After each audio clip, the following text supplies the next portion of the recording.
Hey guys, Morgan from Rebellious Reels. We talk about all things movies and TV, and today we're going to be continuing that series where I review a bunch of DVDs that I inherited from my aunt. In honor of spooky season, let's talk about The Craft. So, I mentioned in my interview with the Vampire Review that I'm doing a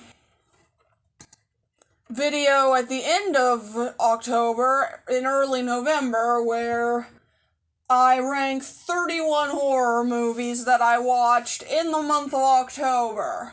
This is the 22nd one I've watched. So, like Interview with a Vampire, this is barely a horror movie. But I'm counting it because both Rate Your Music and Letterboxd say it's a horror movie. So, it counts. Barely. Don't worry. The ones I didn't inherit from my aunt are way scarier. For now, though, I'm gonna say the same thing about this movie that I said about Interview with a Vampire. Even though this is barely a horror movie, I still enjoyed it for what it is. In this case, it's a pretty well-done teen movie about witches. The plot is pretty much a typical be careful what you wish for kind of plot. And it goes something like this.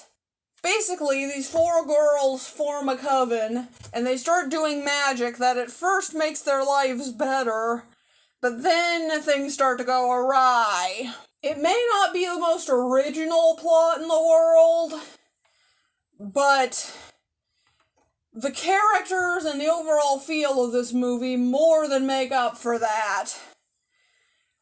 I really liked all four of our main characters, even the one that turned out to be the bad guy. And the overall feel of this movie is basically spooky yet fun.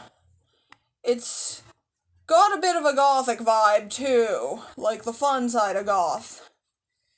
In other words, this is basically the movie equivalent of dark cabaret music, you know, like Voltaire or Creature Feature, where it's really spooky, yet also a lot of fun and also kind of silly.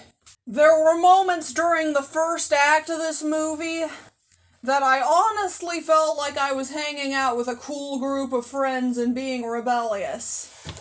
As someone who never really had any friends as a teenager, at least not any that I allowed to get close to me, it was nice living vicariously through this film for an hour and 40 minutes. In fact, I'm just realizing as I'm writing the script for this that the reason I enjoy teen movies and YA novels is that I can live vicariously through them. You know it's a good movie when it makes you realize something about yourself.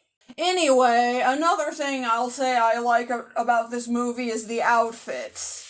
The girls all look great in them, and they fit the witchy vibe very well. This is basically the personification of the 90s goth scene. And yeah, it's a pretty good time capsule, although this is coming from someone who never lived through that time period, so keep that in mind. If I had one criticism of this film, it would be the acting. The girl who plays Nancy is overacting to the point where it's just kinda ridiculous, and everyone else had the exact opposite problem. Like, all their performances felt flat to me. Also, the ending confused me a little bit. Isn't Sarah, the main character, using her powers to scare the other girls, kind of undercutting the whole be careful what you wish for because you just might get it plot? Now for the part where I get on my social justice soapbox. There is a scene in this movie where the girl who turns out to be the villain makes out with a guy while disguised as that guy's crush. This is sexual assault since the guy obviously did not consent to making out with her. But it's not treated as such. Seriously, imagine if the roles were reversed in this situation, and a guy came onto a girl disguised as her crush. Yeah, this movie would rightly be accused of promoting rape culture if that was the case. And look, I don't think it was intentional, hence why I still enjoy this movie. But I think it's important to call this sort of thing out. As for what I would rate this movie, I give it a B.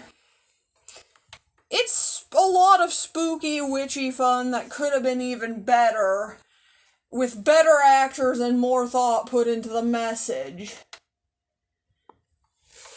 For what it was, it's right up there with The Nightmare Before Christmas, which is a childhood favorite of mine in terms of the fun side of Halloween. But, and if you want something that is Halloweenish but not too scary, and you think Interview with the Vampire might be too sad for you, check this out.